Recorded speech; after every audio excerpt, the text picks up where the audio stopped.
जय हिंद। आप सभी देशवासियों को गणतंत्र दिवस अर्थात रिपब्लिक डे की ढेर सारी शुभकामनाएं। हम ये समझते हैं कि इंडिपेंडेंट डे, संविधान दिवस और रिपब्लिक डे सब में क्या अंतर होता है, इसको थोड़ा बारीकी से समझते हैं। और संविधान को 2 महीने लेट क्यों किया गया, बना के उसे लागू क्यों नहीं किया गया था, 2 महीने बाद क्यों लागू किया गया। देखिए, 15 अगस्त 1947 को हम आजाद हो गए, हम अंग्रेजों से आजाद हो गए। हालांकि उस समय भी हमारे ऊपर फ्रांस का कब्जा था और पुर्तगालियों का कब्जा था। तो वो लोग पुर्तगाली फाइनली 1961 में गए हैं सब, गोवा को आजाद करके। सबसे बाद में गोवा आजाद हुआ है। तो हम लोग तो आजाद हो गए थे, लेकिन बात यहाँ ये आती है कि आजाद हम अंग्रेजों से हो गए थे, लेकिन हमारे ऊपर किसी का शासन ही नहीं था। तो हमारे ऊपर कौन शासन करेगा, ये कोई डिसाइड नहीं था। इसलिए 15 अगस्त 1947 को हम आजाद हो गए थे, इसलिए उस दिन हम आजादी दिवस, इंडिपेंडेंट डे मनाते हैं। लेकिन हम लोग के ऊपर अंग्रेज कहे थे कि हम आपको फाइनली छोड़ के तभी जाएंगे जब आप संविधान बना लेंगे तब। तो हम लोग संविधान 1946 से 1949 के बीच में बनाए, जो फाइनली बन के तैयार हुआ 26 नवंबर 1949 को। इसलिए 26 नवंबर 1949 को हम कहते हैं संविधान दिवस। तो आजाद हो गए, संविधान हो गया यहाँ पे। लेकिन जब तक ये संविधान लागू नहीं हो जाता, हम कैसे कहेंगे हमारे ऊपर किसका शासन चल रहा है। रियलिटी में देखिएगा हमारे ऊपर किसका शासन है, संविधान का। सुप्रीम कोर्ट, प्रधानमंत्री, राष्ट्रपति, नीचे से ऊपर तक सब संविधान के अधीन काम करते हैं। तो संविधान बन गया था लेकिन लागू ही नहीं हुआ था। इसे 2 महीना बाद लागू किया गया। 26 नवंबर 1949 से 2 महीना जोड़ेंगे तो वो 26 जनवरी 1950 हो जाएगा। जिस दिन संविधान लागू हुआ उस दिन हम लोग मनाते हैं रिपब्लिक डे। और रिपब्लिक डे का मतलब होता है भारत एक रिपब्लिक है, अर्थात यहाँ के राष्ट्रपति जो है वो खानदानी नहीं होंगे, वंशानुगत नहीं होंगे, बल्कि चुन के आएंगे। राष्ट्रपति और प्रधानमंत्री हम लोग के यहाँ चुन के आते हैं और इन्हीं लोग का हमारे ऊपर शासन रहेगा। इस वजह से जिस दिन हम आजाद हुए उस दिन को हम 15 अगस्त यानी स्वतंत्रता दिवस, इंडिपेंडेंट मनाते हैं। संविधान जिस दिन बनकर तैयार हुआ था कि उसको मनाते हैं 26 नवंबर को संविधान दिवस। लेकिन जिस समय हमारे ऊपर उस संविधान को लागू कर दिया गया, हम लोगों को संविधान के अधीन किया गया, उस दिन को हम मनाते हैं 26 जनवरी के रूप में, रिपब्लिक डे के दिन। यह हम टोटल मैटर ये समझिए कि इसे 2 महीना लेट क्यों किया गया था, ये समझना है। तो अब हम इतिहास में चलते हैं, क्यों इतना लेट हुआ था। एक्चुअली जब द्वितीय विश्व युद्ध चल रहा था तो उस समय इंग्लैंड को बहुत ज्यादा क्षति हुई थी। जर्मनी ने धो दिया था, लंदन पर 15 दिन 15 रात बिना रुके बम गिराया था। तो इंग्लैंड की जनता जो थी युद्ध से पूरी तरह त्रस्त थी। वहां कंजर्वेटिव पार्टी की सरकार थी, विंस्टन चर्चिल प्रधानमंत्री थे। उसी समय विपक्ष में जो थे लेबर पार्टी की थी, जिसके नेता थे क्लीमेंट एटली। तो क्लीमेंट एटली ने कहा था कि अगर हमारी सरकार आएगी तो हम भारत को स्वतंत्र कर देंगे। तो भारतीयों ने भी उनका समर्थन किया था और क्लीमेंट एटली की जब सरकार बनी तो वो भारतीयों को स्वतंत्र करने के पक्ष में आ गए। उन्होंने अपने 3 कैबिनेट मंत्री, आप देखते होंगे भारत में भी कैबिनेट मंत्री होते हैं, जैसे रक्षा क्षेत्र के कैबिनेट मंत्री राजनाथ सिंह है, विदेश मंत्रालय के कैबिनेट मंत्री एस जयशंकर साहब है। तो अलग अलग कैबिनेट मंत्री होते हैं। तो उन्होंने अपने 3 कैबिनेट मंत्रियों को भारत भेजा, जिसको 1946 में वो भारत आए थे, जिस वजह से इसे कहा गया कैबिनेट मिशन। अब ये कैबिनेट मिशन जो था इसमें 3 सदस्य थे। एक का नाम था क्रिप्स, अलेक्जेंडर और लॉरेंस। ये ट्रिक याद रखिएगा, एग्जाम में पूछता है। क्रिप्स, अलेक्जेंडर और लॉरेंस, ये 3 सदस्य थे। इसका लीडर कौन था, तो इसका भी ट्रिक है। एल से होता है लीडर, एल से हो जाएगा पैंथिक, लॉरेंस।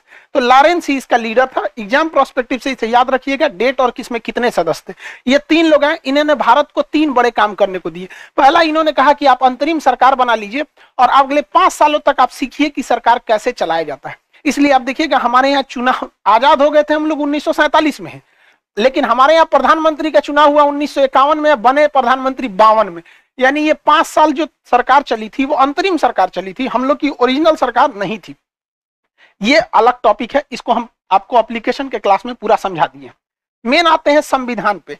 इसी कैबिनेट मिशन में इन लोगों ने कहा कि आप लोग अपना एक संविधान बना लीजिए, जब तक संविधान पूरी तरह से लागू नहीं हो जाता हम आप लोग की देखरेख करेंगे, जैसे लागू हो जाएगा हम चले जाएंगे। तो संविधान बनने की प्रक्रिया चालू हुई कैबिनेट मिशन के आधार पर। यहाँ पर 1946 से बने।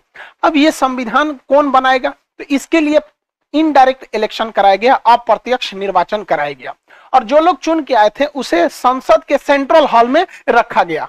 आज भी संविधान में आज भी भारतीय संसद में कोई परंपरा होती है, कोई शपथ ग्रहण लेता है या कोई विदेशी मेहमान आता है तो सेंट्रल हॉल में ही उसे बैठाया जाता है। तो सेंट्रल हॉल में बैठ के संविधान को लिखा गया था। संविधान सभा में जो इलेक्शन हुए थे, ये एग्जाम में अक्सर क्वेश्चन पूछता है, ये चुनाव अप्रत्यक्ष रूप से किया गया था। इसमें जब संविधान सभा में चुनाव चल रहा था तो 1946 में संविधान सभा का जो गठन किया गया, उस समय 389 सदस्य थे, क्योंकि उस समय अखंड भारत था, ना बांग्लादेश टूटा हुआ था, यानी पूर्वी पाकिस्तान भी नहीं था और पश्चिमी पाकिस्तान भी नहीं था। टोटल 389 लोग मिलकर संविधान को बना रहे थे। लेकिन अगले ही वर्ष संविधान भारत का विभाजन हो गया, तो जो लोग पंजाब पाकिस्तान से चुन के आए थे वो यहां से चले गए वहां पर, जिसमें सबसे प्रमुख आप लियाकत अली का नाम सुनेंगे। लियाकत अली भारत से मतलब वित्त मंत्री थे, बाद में जाकर उधर पाकिस्तान चले गए।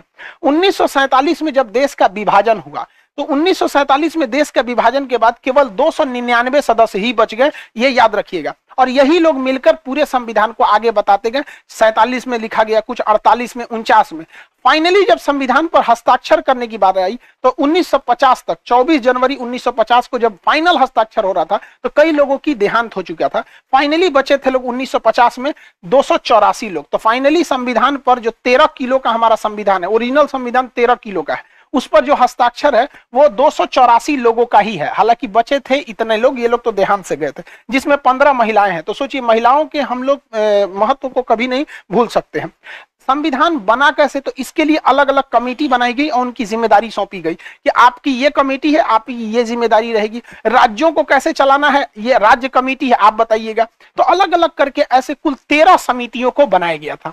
13 कमेटी बनी थी जो सहमति से अपना डिसीजन लेती थी, सर्वसहमति से नहीं होता था। सहमति जिसमें ज्यादातर लोगों की सहमति है, वही डिसीजन को मान लिया जाता था। इस समितियों में सबसे प्रमुख जो समिति थी उसका नाम था प्रारूप समिति, इंग्लिश में कहते हैं ड्राफ्टिंग कमेटी। इस ड्राफ्टिंग कमेटी के जो अध्यक्ष थे वो भीमराव अंबेडकर साहब थे। बहुत ही विद्वान, मतलब हम क्या कहें इनकी विद्वता के बारे में, उतना शब्द ही नहीं है हमारे पास। इन्होंने पूरे कमेटियों में आपस में कोऑर्डिनेशन बनाया, कहां क्या गलत है क्या सही है उसको सुधार कराया। तो भीमराव अंबेडकर 13 समितियों में जो सबसे प्रमुख समिति थी प्रारूप यानी ड्राफ्टिंग समिति, उसके चेयरमैन थे, जिस वजह से इन्हें फादर ऑफ इंडियन कॉन्स्टिट्यूशन के नाम से भी जाना जाता है। इसके अस्थायी सदस्य भले 2 दिन के लिए सच्चिदानंद सिन्हा थे, लेकिन अस्थायी रूप से राजेंद्र प्रसाद संविधान सभा के अध्यक्ष थे। इन्हीं के देखरेख में संविधान सभा अध्यक्षता करते थे। आप बैठिए, आप अपना डिसीजन सुनाइए, इस तरह से। और संविधान सभा के जो सलाहकार थे वो बी.एन. राव थे। बी.एन. राव बहुत ही विद्वान थे। इन्होंने विदेशी संविधानों का अध्ययन करके जहां से भारत में अच्छा लगा उन्हें समावेशित किया। इनकी विद्वता से को आप ऐसे ही अंदाजा लगा सकते हैं कि इन्होंने म्यांमार के संविधान बनने में भी मदद किया था बी.एन. राव ने। इस तरह से संविधान बना। संविधान को बनने में लगभग 3 साल लग गए थे। 1946 से चालू हुआ और 1949 में फाइनली बन के तैयार हुआ था। इसे याद रखने का ट्रिक क्या है, 3 साल में तैयार हुआ था। 1 साल में कितने महीने होते हैं, 12 महीने। तो 1 साल में 12 महीने, आप 3 साल में ना 12 घटा दीजिएगा। जब आप 3 साल में 12 घटाते हैं तो बचता है 2 साल 11 महीने और 18 दिन। तो ये ट्रिक के तौर पे आप याद रखेंगे। 2 साल 11 महीने 18 दिन में टोटल संविधान बनकर रेडी हो गया था। जब संविधान बना था तो उस समय संविधान के कुल चैप्टर यानी भाग की संख्या 22 थी। एबीसीडी जोड़ जाड़ के कभी मूल कर्तव्य डाल दिए, कभी कुछ डाल के वर्तमान में 25 हो गए हैं। जो अनुच्छेद यानी आर्टिकल थे वो 395 ही ओरिजिनली हैं। एबीसीडी उसका जोड़ के 448 हो गया। ये आगे बढ़ते ही जाएगा यहाँ पर, लेकिन संख्या नहीं बढ़ेगी, एबीसीडी ही करके जोड़ा जाता है। जब अनुसूची यानी शेड्यूल थे वो 8 थे, वर्तमान में अनुसूचियों की संख्या टोटल जो हो गई है वो 12 हो गई है। तो इस तरह से संविधान को बनाया गया। इतने मेहनत अपने प्रयास के बाद से फाइनली भारत का संविधान बना, जो दुनिया का सबसे बड़ा लिखित संविधान हो गया। अब इसको बन के तैयार हो गया 26 नवंबर 1949 को। इस दिन हम लोग मना लेते हैं संविधान दिवस। लेकिन इसे लागू किया गया 2 महीने बाद 26 जनवरी 1950 को। इसकी टोटल कहानी समझते हैं, इतना लेट क्यों हुआ, तो इसकी कहानी छुपी है 1929 में। कांग्रेस का हमेशा अधिवेशन होता था, फाइनल जो ईयरली मीटिंग होती थी उसे अधिवेशन कहा जाता था। तो कांग्रेस का इसी तरह से लाहौर अधिवेशन हो रहा था दिसंबर 1929 को। साल का अंत चल रहा था। दिसंबर 1929 को उसकी अध्यक्षता पंडित जवाहरलाल नेहरू कर रहे थे। इन्होंने कहा कि अब हमको अंग्रेजों से झुकने की जरूरत नहीं है, अब हम 1 इंच भी जमीन से समझौता नहीं करेंगे, हमें टोटल इंडिपेंडेंट चाहिए। पूर्ण स्वराज की मांग कर दिया था रावी नदी के तट पर जवाहरलाल नेहरू ने। और उन्होंने कहा कि हर भारतीय अब इनको जगना पड़ेगा, अब हमें अंग्रेज आजाद करेंगे। और उन्होंने कहा कि ये तो दिसंबर महीना चल रहा है, 2 दिन मतलब ये साल खत्म हो गया 1929। उन्होंने कहा कि जो 1930 आ रहा है तो आगामी 1930 में जो आखिरी संडे रहेगा उस दिन हम लोग अपना तिरंगा झंडा लहरा देंगे, अंग्रेज आजादी दे चाहे ना दे। तो देखिए हम 1930 का ये कैलेंडर खोले हैं, आखिरी संडे 26 जनवरी को पड़ रहा है। तो उन्होंने घोषणा कर दिया था कि ये दिसंबर 1929, दिसंबर तो खत्म हो गया, 1929 खत्म हो गया, यानी 1930 का जो जनवरी महीना आ रहा है उसका आखिरी संडे को हम लोग तिरंगा झंडा लहरा देंगे और अंग्रेजों से कहेंगे भाड़ में जाओ साले कुत्ते तुम लोग, हम लोग आज से स्वाधीन हो गए, हम लोग आज से स्वाधीन हो गए, अपने अधीन है, अंग्रेजों के अधीन नहीं है। हालांकि आजादी नहीं मिला था, लेकिन इसे हम लोग मिनी आजादी कहते हैं, मिनी इंडिपेंडेंट बोला जाता है। 26 जनवरी को हम लोग 1930 में झंडा ठोक दिए और उस दिन से हम लोग मनाने लगे स्वाधीनता दिवस। और जवाहरलाल नेहरू ने कहा था हर वर्ष इसे मनाया जाएगा और अंग्रेजों को मिर्चा लगाया जाएगा, जितने जलेंगे उतने जलाया जाएगा। तो हर साल भारतीय 26 जनवरी को क्या मनाते थे? स्वाधीनता दिवस। वो 1930 से पहला स्वाधीनता दिवस मनाए, 31 में भी बनाए, 32 में भी बनाए, ऐसे लगातार बनाते गए स्वाधीनता दिवस। इवन जब देश आजाद भी हो गया था ना 1947 में, उस वर्ष भी बनाया गया, उसके बाद 48 में भी मनाया गया स्वाधीनता दिवस, और 26 जनवरी 1949 को भी स्वाधीनता दिवस मनाया गया था। लेकिन इसी साल 19, ये तो जनवरी है, इसी साल नवंबर के महीने में संविधान बनकर तैयार हो गया। अब हो गई बड़ी दुविधा। देखिए, स्वतंत्रता दिवस तो अपने जगह पे है कि हमें उस दिन अंग्रेजों से आजादी मिली थी, इसमें कोई दिक्कत नहीं है। लेकिन जब संविधान इसी साल बन के तैयार हुआ 1949 में ही, क्योंकि ये तो पहला महीना है और ये 11वां महीना है, तो हम लोग ने स्वाधीनता दिवस मनाया था कि हम अपने अधीन हैं। लेकिन संविधान बन गया, संविधान कहता है कि आप अपने अधीन नहीं है, आप संविधान के अधीन है। तब तो हो गया कि भैया संविधान अगर इस दिन लागू कर देंगे तब तो बवाल हो जाएगा, क्योंकि हम लोग को ये वाला त्योहार छोड़ना पड़ेगा। और जिस त्योहार को कोई पिछले 20 सालों से मना रहा हो 1930 से, कोई कैसे छोड़ देगा? इससे लोगों का इतिहास जुड़ा था। तो दिमाग लगाया गया, कहा गया कि देखिए, जब किसी के घर बेटी का बियाह होता है ना तो बहुत दुख होता है, लेकिन उसी दिन बेटा का भी बियाह रख देंगे ना तो पतो आने का खुशी हो जाता है, तो थोड़ा कभी खुशी कभी गम वाला हो जाता है। तो संविधान वालों ने देखा कि इस दिन का तो महत्व ही खत्म हो जाएगा, इसलिए दिमाग दिया गया, एक काम करते हैं, 2 महीना का तो बात है, 26 नवंबर 1949 है, एक महीना रुकेंगे तो 26 दिसंबर 1949 आएगा, और एक महीना और रुक जाएंगे तो 26 जनवरी 1950 हो जाएगा। एक काम करते हैं, संविधान को इस दिन बना लिए हैं, लागू नहीं करेंगे, लागू करेंगे 2 महीना बाद 26 जनवरी 1950 को, और ले आके एक दूसरे पे थोप देंगे, बस हो गया। यहां जो स्वाधीनता दिवस मना रहे थे उसके ऊपर चढ़ गया संविधान, और संविधान कह रहा है कि भारत एक लोकतंत्र रहेगा, ये रिपब्लिक रहेगा, यहाँ के राष्ट्रपति का इलेक्शन होगा, कोई वंशानुगत नहीं रहेगा यहाँ पर। तो ये हो गया स्वाधीनता दिवस। तो जानबूझकर इस स्वाधीनता दिवस को बचाने के लिए इसको इसके ऊपर थोप दिया गया, वरना इसका महत्व कम हो जाता है, क्योंकि हम संविधान के अधीन हो जाते हैं। तो ये था टोटल संविधान को बनाने का। तो हम लोग 26 जनवरी आज ही के दिन संविधान को लागू कर लिए, हालांकि बना लिए थे 2 महीना पहले। तो हम लोगों ने इसे 2 महीना इसीलिए लेट किए कि हमारा 26 जनवरी यानी स्वाधीनता दिवस बरकरार रहे। इस दिन राजपथ पर परेड होता है, इस दिन ज्यादातर हथियारों को प्रदर्शित किया जाता है, हमारी क्या क्या डिफेंस में है, क्या क्या नए नए आविष्कार हैं, एक तरह का शक्ति प्रदर्शन कर लीजिए, इस चीज को हम लोग कह सकते हैं शक्ति प्रदर्शन।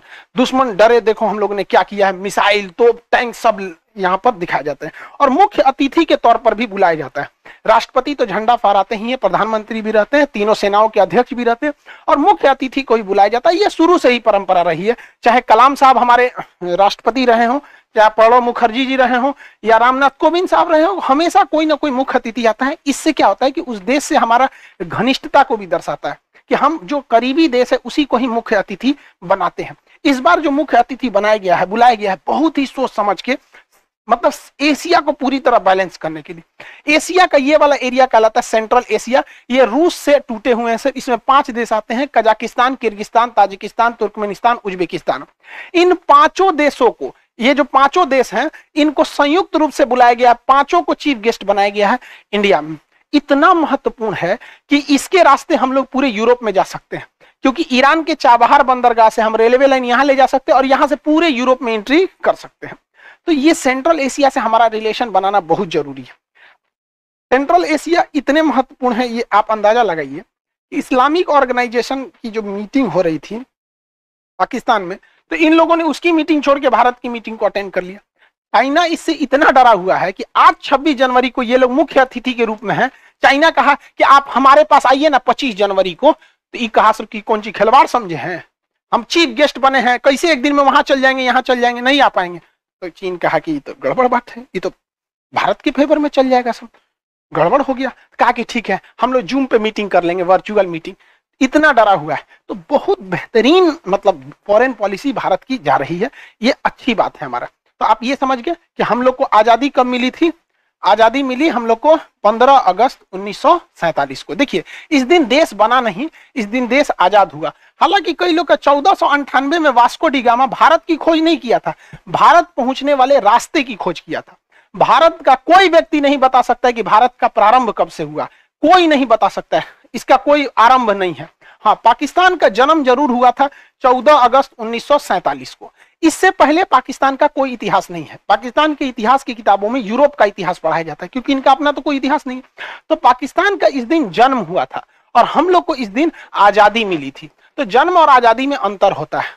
हमारा जन्म नहीं हुआ। गीता में भगवान श्री कृष्ण ने कहा था कि जिसका जन्म हुआ है उसकी मृत्यु निश्चित है।